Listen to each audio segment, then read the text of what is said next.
కథ పేరు ఏది నిజం. క్యాంటీన్లో టేబుల్ ఖాళీగా ఉంది.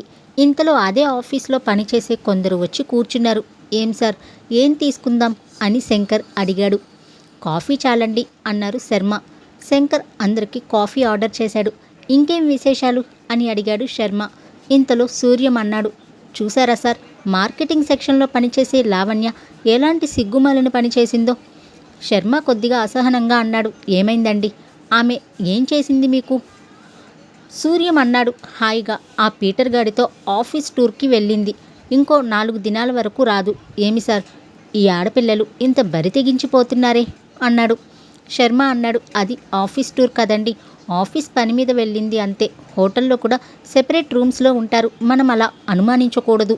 ఇంతలో శంకర్ కలగజేసుకున్నాడు, లావణ్య మంచి అమ్మాయి పాపం, కానీ ఆ పీటర్ గాడే తేడా, వాడే మాయ చేసి ఆమెను పిలుచుకుని పోయినట్టున్నాడు అని అన్నాడు. సూర్యం అన్నాడు, అలా కాదండి, మొన్న సాయంకాలం ఆ పీటర్ గాడే లావణ్యను బైక్లో ఎక్కించుకుని వెళ్ళాడు అన్నాడు.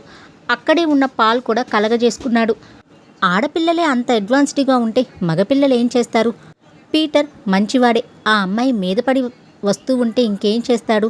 అందుకని ఆఫీస్ టూర్కి తన జతలో పిలుచుకుని వెళ్ళాడు అన్నాడు. శర్మ అన్నాడు, పీటర్ మీవాడే కాబట్టి మీరు మాట్లాడతారు, కానీ ఆ అమ్మాయి అలాంటిది కాదు. మొన్న సాయంకాలం ఆఫీసులో లేట్ అయింది కాబట్టి పీటర్ ఆ అమ్మాయిని ఇంటి దగ్గర డ్రాప్ చేశాడు, అంతేకాని ఇంకేమీ లేదు. వెంటనే శంకర్ అన్నాడు, పోతే పోనీయండి, వాళ్ళ పర్సనల్స్ మనకెందుకు, వారి మధ్య ఏం జరిగినా అది మనకు సంబంధించింది కాదు కదా. ఇంతలో సూర్యం అన్నాడు, అయినా ఆడవాళ్లకు స్వేచ్ఛ ఇస్తే ఇలాగే జరుగుతుంది. అమ్మాయి ఇంట్లో ఎవరు అడగరేమో, ఎందుకు వెళ్తావు, ఎవరితో వెళ్తావు అని, కాబట్టి ఇలా బరి తెగించి వెళ్తుంది అన్నాడు. శర్మ కటువుగా అన్నాడు, అలాగేమీ లేదు, మన ఇంట్లో కూడా ఆడపిల్లలు ఉన్నారు, మనం అలా మాట్లాడకూడదు అని అనగానే ఇంతలో శంకర్, పోతే పోనీయండి, వాళ్ళ గురించి మనం ఎందుకు తగువ పడాలి, మన సమస్యలే మనకు ఎక్కువ అన్నాడు. ఇంతలో కాఫీ వచ్చింది. కాఫీ తాగి అందరూ లేచారు.